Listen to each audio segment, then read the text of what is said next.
Hello, this is Val, and for the next hour, I'll be reading from recent issues of the Jamestown Post Journal on the Niagara Frontier radio reading service. From April 20th, the Council discusses business notification by Sarah Holthouse. Well, the State Department of Transportation has begun their work on 2nd Street. A question was brought up about how to contact business owners on the street and let them know about what the current plans are during Monday's City Council meeting.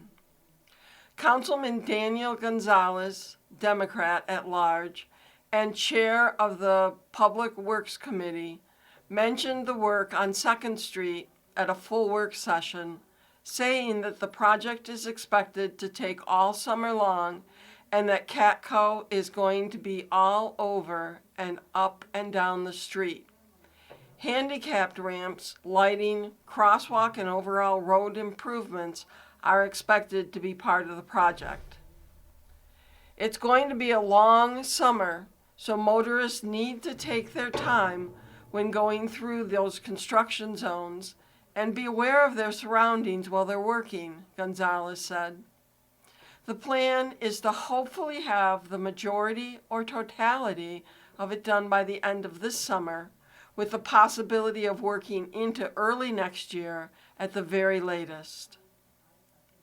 City Council President Regina Brackman, Democrat Ward 3, asked if there was a way the city could communicate with business owners on 2nd Street what the plan is, saying that they would like to know what is going on and how that will be affecting their businesses.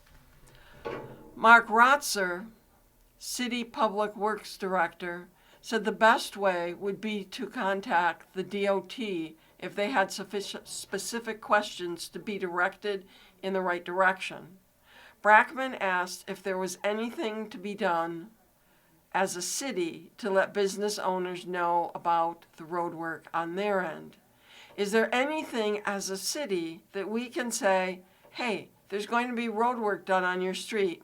This is the expected duration, or what the work is going to be. Not necessarily that they need to talk to somebody, Brackman said. They just want to know what's going on.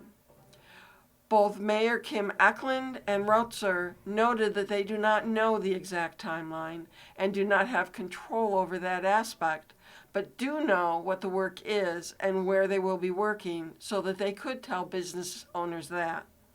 Brackman said she thought the business owners were having flashbacks to what work began on 2nd Street last time and how that interfered with their business operations. Council also noted that work has begun by the corner of 2nd Street and Windsor Street. The next article is Clymer resident raises concerns about commercial chicken farms, once again written by Sarah Holthouse. Large-scale commercial chicken farms are popping up both in the town of Clymer and neighboring communities, and one resident is expressing concern to the Clymer Town Board. Cole Gleason approached the board to learn more about the chicken barns following him and his family recently buying a property in the town and having a neighbor approach them about working on getting permits for a chicken barn. While he said he did not know how far along the neighbor was in the permit process, Gleason began digging into it following the conversation and became more and more concerned as he went. As I started going into it, it started making me more and more concerned for Clymer and the community in general, Gleason said. Obviously, I haven't lived here my whole life, but I've been here for about 10 years now, and Clymer is a special place. I don't just say that. The difference with this is that these barns are not just farmer-owned, they are actually more run by the commercial industry. Gleason said his understanding is that a particular commercial business comes in, finds land it would like to work for it to buy, to build, says it will supply the chickens and feed, but the landowner will foot the bill and be paid by them depending upon how well the chickens do producing eggs or how big they get if they are raised for meat. A concern of Gleason's down the road is that the commercial business running the farm could take the chickens away and decide they do not want to supply the barn with any more, leaving the owner with the risk of having a giant vacant building, debt, and no chickens.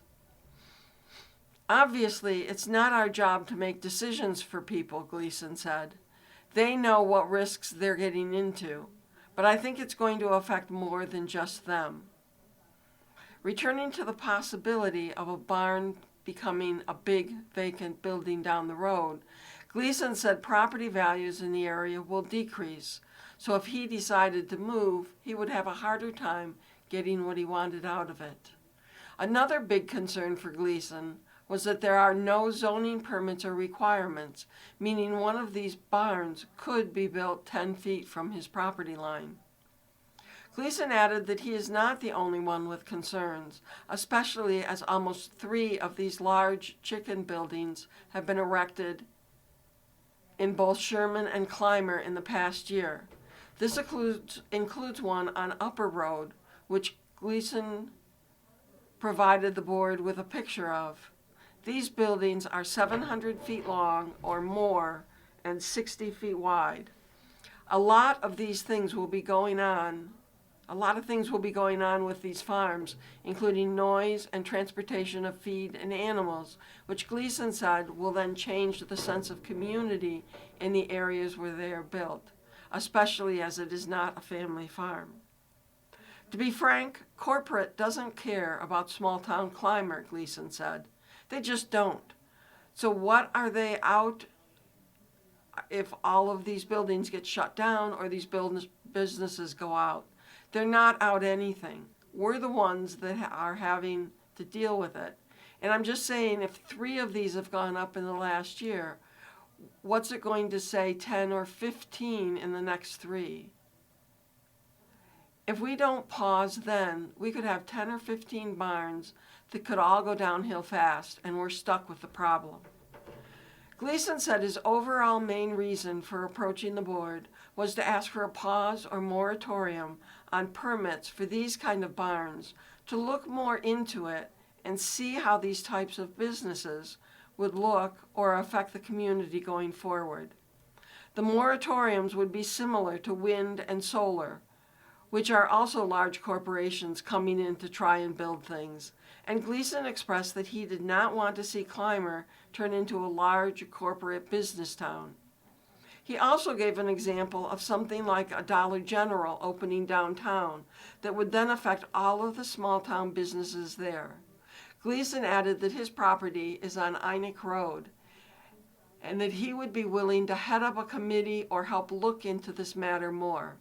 He noted that they would not want to tell someone what they can do on their own property, but he feels that corporations running farms is a lot different than most of Clymer's family-run farms.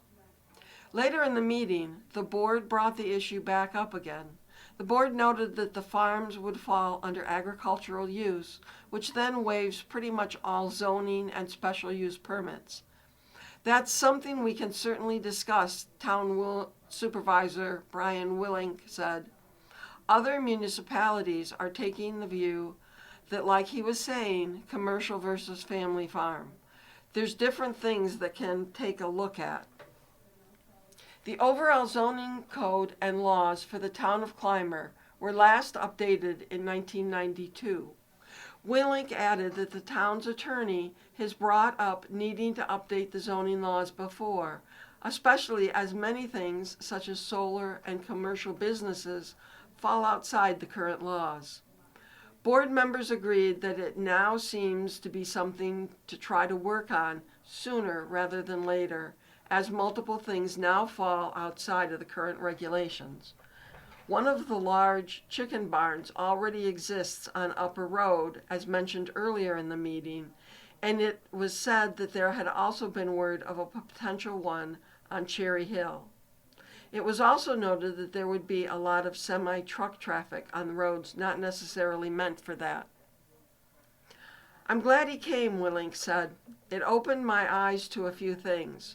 We'll get the ball rolling and see what we can come up with. The board agreed to reach out to the town's attorney to begin to move forward on updating zoning laws and to see if they had guidance on moving forward. The board also acknowledged that the concerns brought up added more about fire concerns or fire suppression and other potential risks that should be taken into consideration. So far, Willink said Clymer has one of these barns, and so does Sherman, where he said that they are also talking about how to approach it. It's something that certainly has to be considered, Town Board member Melissa Murphy said, for the benefit of farmers, to protect them too. John Whitaker has written an article about the NFI Group. The NFI Group, owner of the New Flyer plant on Fluvanna Avenue, Jamestown, has a new incoming president and lofty goals for 2026. The company recently released its 2025 fourth quarter and full year financial results. The company recorded fourth quarter sales of $1,025 billion, an increase of 22.5% year over year, and a gross margin of $174.4 million, an increase of 89% year over year. Fourth quarter net earnings were $166 million, an increase of $147.5 million year over year. While year-end revenues increased from $3.122 billion to $3.614 billion, net earnings decreased from a net negative $30,000 to a net negative $1.19 million, in part due to a battery recall settlement agreement with Exalt Energy LLC and its subsidiaries regarding costs related to the recall on Generation 3 batteries and estimated future costs. The settlement impacted both NFI's income statement and its balance sheet, with NFI recording other income of $166 million, representing the total settlement amount. In aggregate, NFI has recorded a 72% recovery against the original $229 million liability provision recorded in the third quarter of 2025. The majority of this provision relates to the expected cost of the recall campaign, while a smaller portion is for potential additional warranty and support costs for other non-recall related battery electric buses in service from the same battery manufacturer, said Brian Dusnup, NFI CFO. NFI worked throughout the fourth quarter with the impacted supplier and came to the final settlement agreement in December that included the following items: immediate cash payment received in December, an inventory of battery cells from leading global provider, which NFI plans to use with a new battery manufacturer starting in late 2027. The company is forecasting revenue ranging from $3.9 to $4.2 billion in 2026, with those targets reflecting all known U.S. and Canadian tariffs. On November 1st, 2025, a new 10% tariff on all imports of buses and coaches into the United States from any jurisdiction went into effect. In February 2026, changes were made to existing International Emergency Economic Powers Act, IEEPA, tariffs, and a new global 10% tariff rate was put into place. NFI has continued to actively engage with its customers to discuss the pricing impacts of all known tariffs on buses and coaches, and has been negotiating and charging surcharges to reflect the costs of those tariffs. As of now, we see tariffs having more of an overall impact on private market demand as opposed to the public market, says John Sapp, new NFI Group CEO. It is largely due to the established manufacturing facilities within the U.S. for the public market demand. We continue to view tariffs as largely a pass-through cost to customers through contractual obligations and through general price increases. This does require discussions with customers, and we may not be able to cover all costs, but we've generally had success in being able to find solutions. Longer term, we will continue to assess our geographic production schedules while considering tariff exposure. Plants in the U.S., including the Jamestown plant, help blunt the impact of tariffs on the company's bottom line. In addition to tariffs, Sapp was asked by an investor analyst if the ongoing United States war with Iran is having any impact on the NFI Group's supply chain. Sapp says no, so far it has not, but the company is monitoring the situation. We have a couple of suppliers that we watch, but very minimal in terms of the amount of material that we see come and go through that region. Sapp said, "We are watching it closely. We are ensuring that, one, obviously our first and foremost is concerned for anyone that may be affected, but second is ensuring that we are necessary if we need to have alternate plans that we very quickly work through. The good news for us is we've got a very broad supply chain. We can draw on our supply base from all over the globe. And we have certainly many redundancies that exist out there for us, or suppliers, right, that can create that resiliency and redundancy where we need it. So overall, we generally, from a supply standpoint, feel good about where we're at to be able to navigate the current geopolitical environment there in the Middle East." You are listening to a reading of articles and features from the Jamestown Post Journal on the Niagara Frontier Radio Reading Service. On the opinion page, the first article is Chautauqua's new president has to fill big shoes. Chautauqua institution officials announced a new president with quite an impressive resume. Mark Coolidge Johnson is a senior Foreign Services officer and attorney, as well as a third-generation Chautauquan. Johnson currently serves as Deputy Chief of Mission at the U.S. Embassy in Mexico City, the largest American diplomatic mission in the world, where he oversees more than 3,000 employees, 9 consulates, and 9 consular agencies, with a $282 million operating budget. He recently directed the completion of the new $943 million, 1 million square foot embassy facility, which opened in November 2025. Johnson is also a Jamestown native, whose father was a former Chautauqua institution vice president of finance, and whose grandfather is a Chautauqua grounds engineer. Needless to say, Johnson knows his way around southern Chautauqua County. He also knows the value of Chautauqua institution, both inside and outside the gates. We wish the new president well as he winds down his government service and prepares to return to a place that we're sure holds fond memories. At the same time, it's worth noting that Johnson has big shoes to fill. Kyle Keogh, interim Chautauqua CEO, has handled the leadership role with aplomb over the past year since Michael Hill stepped down for a position at Macon College.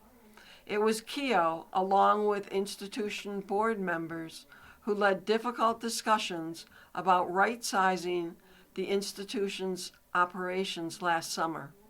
It was Keogh who opened discussions with institution residents, some of whom had previously felt like they were in the dark about the financial prospects of a place they loved enough to purchase very expensive property.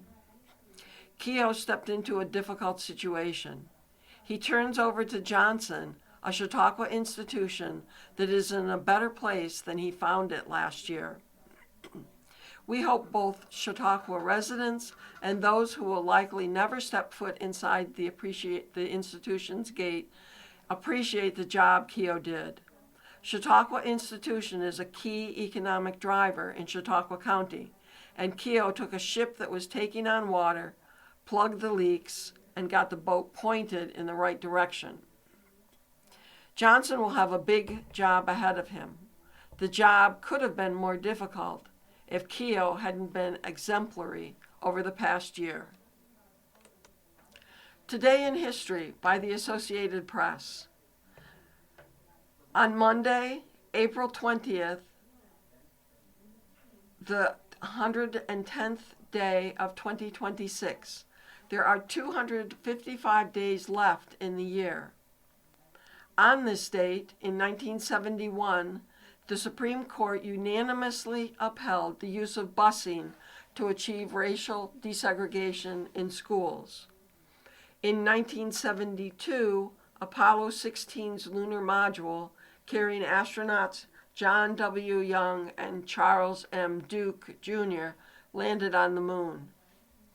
In 2010, an explosion on the Deepwater Horizon oil platform leased by BP killed 11 workers and caused a blowout that began spewing an estimated 200 million gallons of crude oil into the Gulf of Mexico in one of the largest environmental disasters in U.S. history. The well was finally capped nearly 3 months later.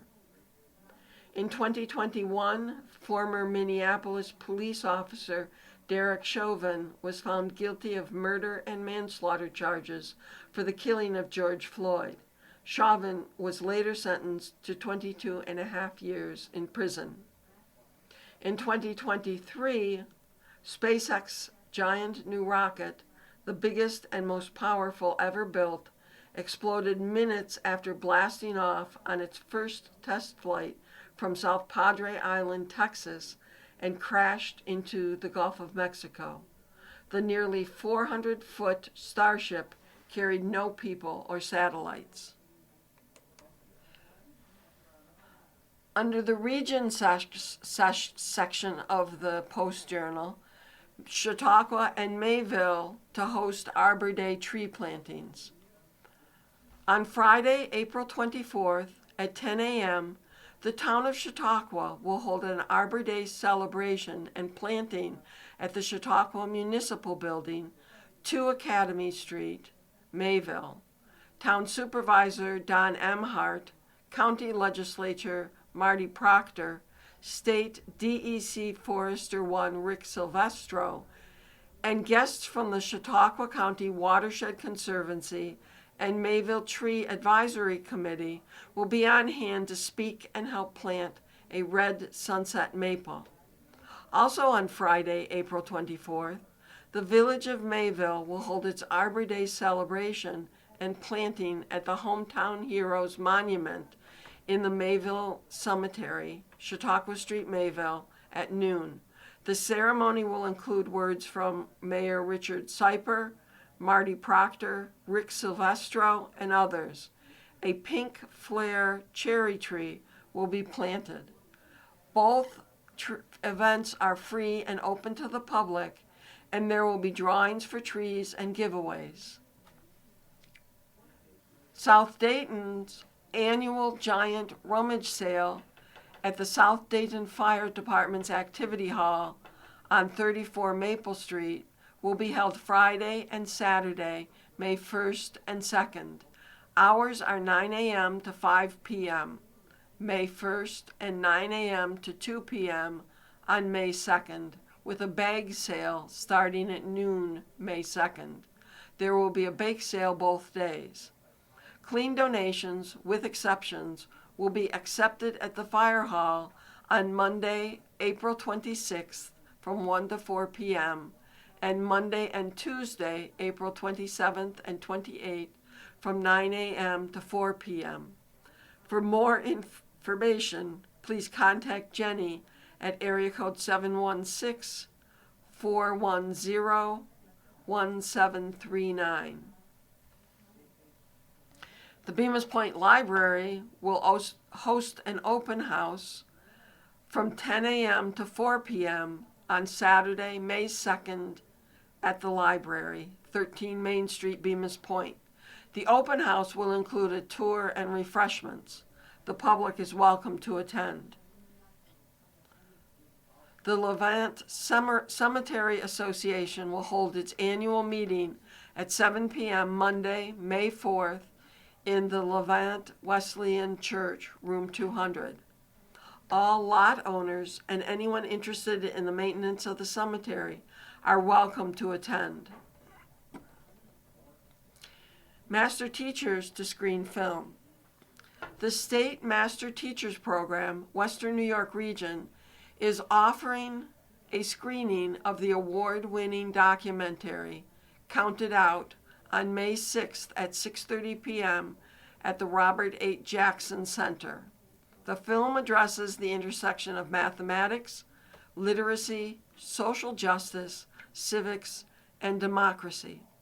Not just for educators, this free screening is open to the general public. CTLE credits are available for educators. Doors open at 6 p.m. and a 30-minute conversation will follow the 90-minute film. Community Helping Hands will host a National Day of Prayer event at the Gateway Center parking lot, 31 Water Street, Jamestown, from 11:30 a.m. to 1 p.m. on May 7th. This is a drop-in event, so individuals can stop in for a few minutes or stay for the entire 90 minutes. Guests can participate in one or more prayer stations, mingle with other guests, and grab a hot dog lunch prepared by St. Susan's Center. David Prenat has written an article titled Sherman Board Approves Canine Complex. Village board members opened their March meeting with zoning matters tied to a proposed canine complex at 123 Prospect Street. Christine McKay received a special use permit for a 10 by 24 foot pre-built shed on the property. Trustees also approved a 15% permit fee reduction for a proposed 96 by 200 foot structure to house the canine complex at the same address. Mayor Colleen Meader recommended the reduction because the standard fee would total nearly $3,000. It's really a glorified pole barn, but because it's the primary commercial structure on the property, we have to charge 15 cents per square foot, Meader said. The 15% reduction will result in McKay paying $2,448 for the permit fee. Following the municipal zoning board meeting, trustees held a public hearing on a proposed property tax levy increase that would exceed the allowable state cap. Meader reviewed all aspects of Local Law 1, which authorizes the override, and explained why the action is necessary. In the subsequent regular meeting, the board voted to adopt Local Law 1, permitting the tax levy limit override. Trustees also accepted the revisions to the Village of Sherman Stormwater Infrastructure Improvement Project, a capital project administered through USDA Rural Development. The reason for these modifications is to update the final allocations of administrative, technical services, and construction costs of the Village Stormwater Improvement Project and to account for the unspent budget item lines, reallocating funds to necessary change orders, Meader said. The budgetary modifications, which include decreases in bond counsel, bookkeeping, and legal notices, parking lot, and contingency line items, resulted in a net budget decrease of $45,140.55. In other local news, Clerk Jeanette Ram is preparing flyers for the Sherman Historical Society. The April newsletter will feature volunteer recruiting and contact information for joining the Society for the Preservation of the Yorker Museum. Meter reminds trustees that 2025 marks the nation's 250th anniversary. The Memorial Day celebration, set for Monday, May 25th, will feature guest speakers and a parade beginning at 10 a.m. Trustees approved a resolution supporting increased state aid to municipalities, urging the New York State Legislature to include at least an additional $100 million in temporary municipal assistance in the adopted state budget. The board also accepted a $5,200 quote from C&C Construction to rebuild the French Creek kiosk as part of the stormwater improvement project restoration, and scheduled a public hearing on the proposed 2026-2027 village budget for Wednesday, April 8th, 2026 at 6 p.m. You are listening to a reading of articles and features from the Jamestown Post Journal on the Niagara Frontier Radio Reading Service. Janelle Sluga's Focus on Senior Issues provides information for seniors considering food stamps. Question. I have considered applying for food stamps, but I don't know a lot about them. Can you tell me more about the food stamp program? Answer. Certainly. I am and always have been a strong supporter of this program. The food stamp program is known federally as the Supplemental Nutrition Assistance Program, or SNAP, and it's part of the U.S. Department of Agriculture, or USDA. This is a perfectly timed question, as April is Senior Hunger Awareness Month. This month, we are reminded that access to nutritious food can be a challenge for many older adults in our community. Food insecurity can have harmful effects on the health of older adults, leading to an increased risk of diabetes, high blood pressure, poor cardiovascular health, and other chronic conditions. In Chautauqua County, the Department of Social Services, or DSS, has the responsibility of administering the program. To receive food stamps, an individual, couple, or family must complete a written application provided by DSS or by obtaining one online at the www.mybenefits.newyork.gov. Another option you have is working through Feedmore, Western New York. Feedmore WNY team members are here to help. Feedmore WNY is a hunger relief organization assisting community members of all ages in Chautauqua, Cattaraugus, Erie, and Niagara counties. One of Feedmore's many services is to help determine SNAP eligibility and submit the SNAP application. The service is completely free and confidential. To learn more and to receive assistance with SNAP eligibility, call 716-208-8688 or email snap@feedmorewny.org. The criteria are the same whether you mail in your application or make an appointment or submit online. This criterion is primarily financial.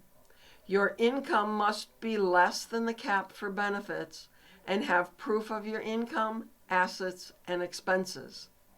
With SNAP, many of your expenses are subtracted from your income. This means you could be over income from SNAP and still get the benefit. Your income minus your expenses, such as medical insurance, medical bills, heat, rent, etc., could be used to reduce your income and thereby increase the amount of SNAP benefits you are eligible for. The asset test has been removed for those individuals over 60 years of age. This means that you can have money in the bank and investments and still be eligible for SNAP. The income you receive from these investments still counts, but the amount of the investments and bank accounts is not considered. The income rules include money you earn, like wages, interest income, dividends, and money you receive, like Social Security, pensions, retirements, etc. The income cap for those over 60 years of age is 200% of the federal poverty level, which is an income of $2,608 monthly for a single individual and $3,525 monthly for a family of two. In evaluating these income levels, remember that some expenses are deducted from your monthly income, like medical expenses, health insurance premiums, rent payments, and some utilities. SNAP is a helpful benefit that can make your dollars stretch farther. We all know that the prices are going up in the store and everywhere else, and this is a way to keep you healthy and well fed. If you are currently receiving food stamps, you are also eligible for nutrition education. This can include nutrition, meal planning, healthy food shopping on a budget, cooking and food safety, weight control, and physical activity, and much more. This can be provided in your home, in a classroom, or local organization. This is provided free of charge to food stamp participants and individuals whose income is within food stamp limits. The benefit amounts for food stamps ranges from $24 to $298 each month in benefits for a single person. It is up to $546 for two people. This is a debit card that you are given with that amount on it each month. You do not need to spend the total amount each month. The dollar amount can accumulate for up to 3 months before it goes back to the USDA. This benefit must be recertified at DSS every year. I have heard some say that this is a hassle, but I disagree. I know that if I found $24 on my doorstep each month, I would pick it up. If you qualify and only get $24 each month, that is $288 yearly to help with your food cost. I strongly encourage all the seniors I talk with to apply for this benefit. This is money that can help you make ends meet. If your income is close, I suggest you apply just because there is a chance you could qualify. I just want to put in another plug for Feed More Western New York. Feed More Western New York also provides nutritious food and support to nearly 50 food pantries and dining sites and other partner agencies in Chautauqua County, and operates a mobile food truck that provides fresh, affordable produce. These food resources and more can be found at www.feedmorewesternny.org. Once again, www.feedmorewny.org, or by calling Feed More WNY at 716-822-2002. I have referred so many individuals and families to this resource and the process of applying for SNAP. It is good for you, but it is also good for the region. SNAP brings federal dollars into our region to spend at our area stores. SNAP works like Social Security or Medicare. Everyone who is eligible and applies will receive their benefit without affecting the benefits of others. Please apply for SNAP if you are eligible or close to eligibility. I know that money is tight, and this will help you. Area police reports. From the Jamestown Police Department. Justin A. Conklin, 27, was charged with second-degree criminal contempt and outstanding warrants. At 10:38 a.m. Saturday, officers responded to a North Side address for an unwanted male. Officers located Conklin walking out of the rear entrance of the home. He has a stay-away order of protection for him to stay away from the victim and their property. He also had multiple outstanding felony warrants through the city of Jamestown from a similar incident on Friday. Conklin was taken into custody without incident and transported to city jail and held pending arraignment. Jacob A. Matherly, 32, was charged with second-degree criminal contempt and a uniform traffic ticket. At 6:59 a.m. Saturday, officers stopped a vehicle in the downtown area for an observed traffic infraction. Through investigation, it was found that the operator, Matherly, had a stay-away order of protection against the female who was the passenger. Matherly was taken into custody without incident and being held in the Jamestown City Jail. From the Chautauqua County Sheriff's Department, at around 2:19 a.m. Saturday, the Chautauqua County Sheriff's Office conducted a traffic stop on Eagle Street in the village of Fredonia. The operator was identified as Elenia P. Grover, 23, of Dunkirk. Further investigation found Grover to be driving while intoxicated. She was charged with DWI, DWI per se, third-degree aggravated unlicensed operation, and no or improper signal. She will answer her charges in the Village of Fredonia Court. Hanover. At around 2:04 p.m. Saturday, deputies made a traffic stop for failing to stop at a stop sign. The driver was identified as Justin K. Smith, 42, of South Dayton. It was discovered through an investigation that Smith was driving while intoxicated. He was transported to the sheriff's office for processing, where he was later released with tickets. Ripley. At 12:42 p.m. Saturday, deputies were dispatched for a reported disorderly person. The suspect, 64-year-old Cheryl L. Williamson, was located by Westfield Police. Through an investigation, it was found that Williamson had committed 7th-degree criminal possession of a controlled substance. She was brought to the Chautauqua County Sheriff's Office, where she was issued tickets with orders to appear in the Village of Westfield Court later.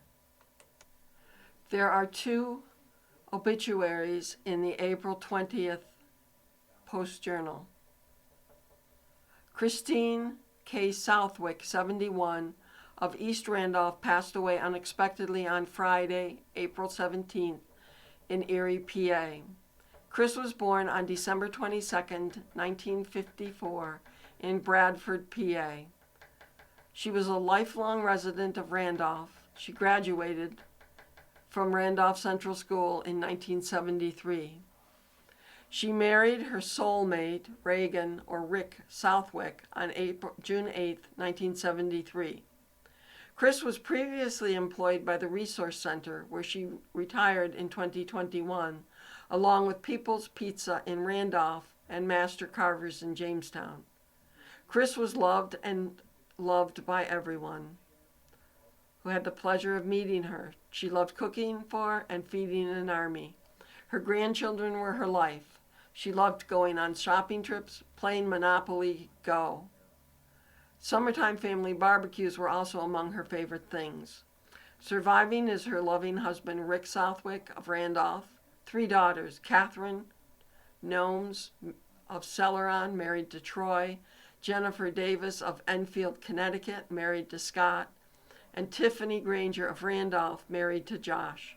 Siblings Margie, Larry, Lisa, and Donnie. Brother-in-law Don and sister-in-law Fern. Grandchildren Brittany, Brandon, TJ, Brian, Colin, Joey, Kelly, Jessica, Morgan, Caitlin, Haley, and Logan. And 5 great-grandchildren and Buddy the family dog. She was preceded in death by her mother, Lynette Bowen, and father Lawrence Shugars, stepfather Richard Bowen, and waiting for her embrace, her granddaughter Megan Davis and grandson Robert DeBook. The family will receive relatives and friends from 4 to 6 p.m. Tuesday, April 21st, from the Van Rensselaer and Son Funeral Home at 14 Church Street in Randolph, New York. The service will be held at the funeral home on Wednesday at 12 noon with the Reverend Al Myers officiating. Burial will be private at the East Randolph Cemetery. Condolences may be left online for the family at www.vanrensselaerandsonfuneralhome.com. You are listening to a reading of articles and features from the Jamestown Post Journal on the Niagara Frontier Reading Service. The second obituary is for Sharon L. Delahoy, 80, of Forestville, formerly of Cassadaga and Sinclairville. She passed away on Friday, April 17, 2026, surrounded by her family under the care of hospice. She was born March 25, 1946, in Buffalo, the daughter of the late Percy and Marion McNiff Teeter.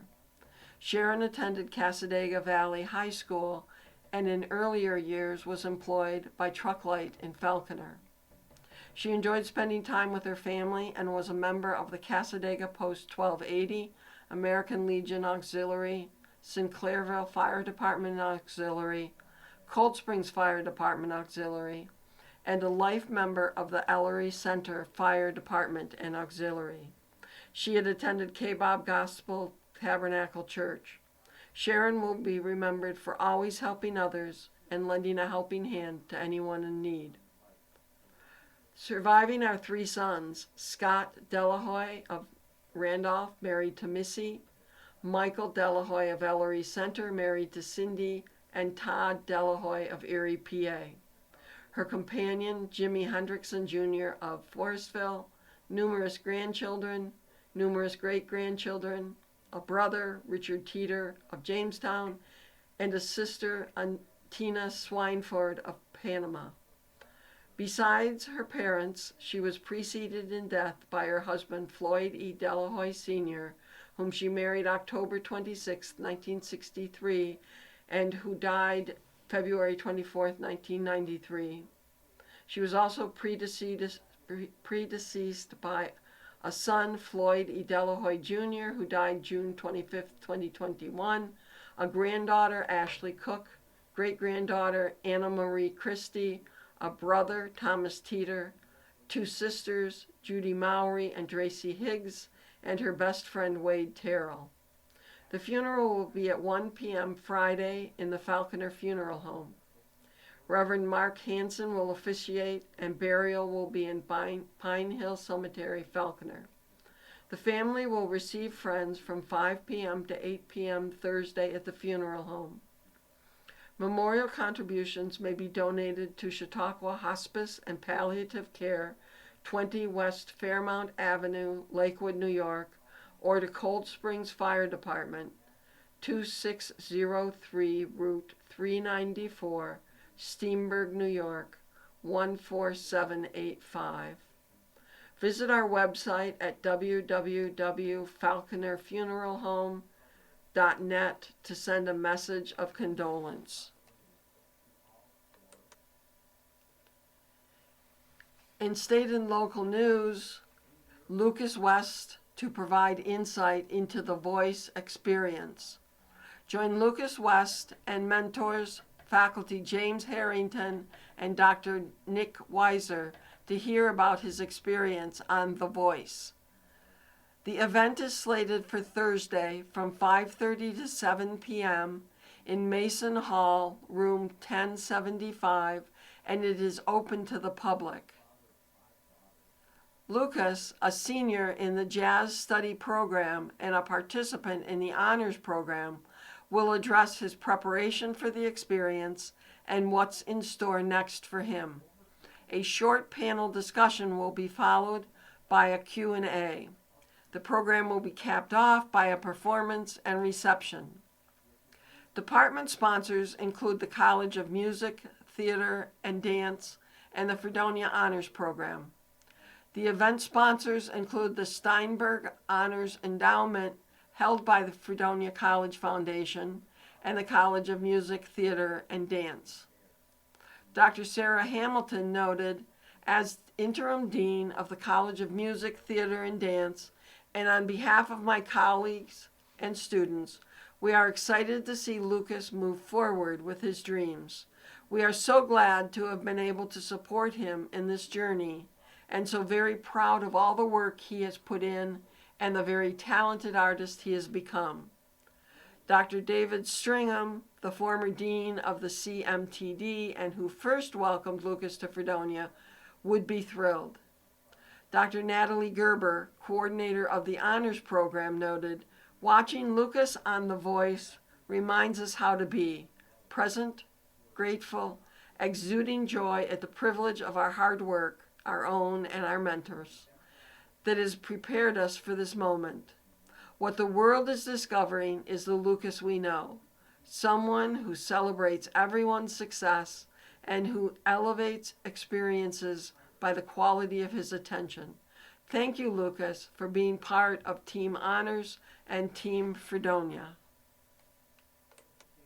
The next articles will be from the sports section from Monday, April 20th. Ben Drake joins the Hoops Elite by Scott Kinberg. One of the finest high school basketball coaches this area has ever produced was inducted into the New York State Basketball Hall of Fame on Sunday. Ben Drake, the former Jamestown High School boys mentor, was enshrined during a ceremony at Harding Mazzati Arena, formerly the Cool Insuring Arena, in Glens Falls, where the Hall of Fame is located. Joining Drake in the class of 2026 are Larry Jones and Al Monaco of Section 4, Brian Cross of Section 7, Kurt Ahrensbeck of Section 4, Maurice Hicks of New York City, Robert Mayo of Section 11, and Bob McVean, former coach at Rochester Institute of Technology. For Drake, the honor is in recognition of his remarkable 25-year tenure at his high school alma mater. During that time, he compiled a 425 to 131 record, 7.746, won 17 Erie County Interscholastic Conference Division I championships, 7 Section 6 titles, and 3 Far West Regional crowns, made 22 trips to the sectional Final Four at Buffalo State, and earned 3 trips to the New York State Public High School Athletic Association Final Four in Glens Falls, reaching the championship game twice. As a high school player, he was the Post Journal's Player of the Year for the 1989-1990 campaign, and followed that with a standout career at SUNY Brockport. Upon his graduation, he finished in the top 10 in 10 different categories, including consecutive games with a 3-point field goal, 23, that he was first in that, career free throw percentage, .843, that's second, and career points, 1,266, or 7th. In combination with a strong commitment to the classroom, he was a third-team Coast SIDA Academic All-American as a senior, the first Brockport male to be so honored. He was inducted into the Brockport Hall of Fame in 2010. Drake, who had previously served as athletic director at Coshicua Central School, was named the varsity boys basketball coach in Jamestown in 1998. He stepped down as the Red and Green's head coach following the 2022-2023 season, but still serves as Jamestown Public Schools athletic director. High school short articles. Dunkirk turns the tables on the Trojans.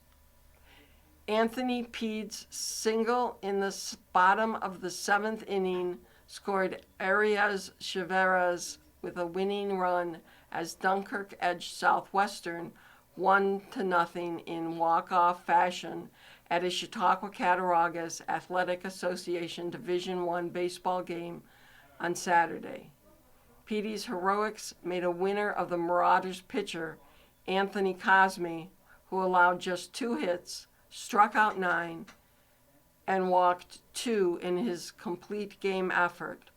Josh Lemansky and Alex Biscaro had the other hits off Trojans' losing pitcher, Lucas Gennaro, who struck out 16 and walked 5.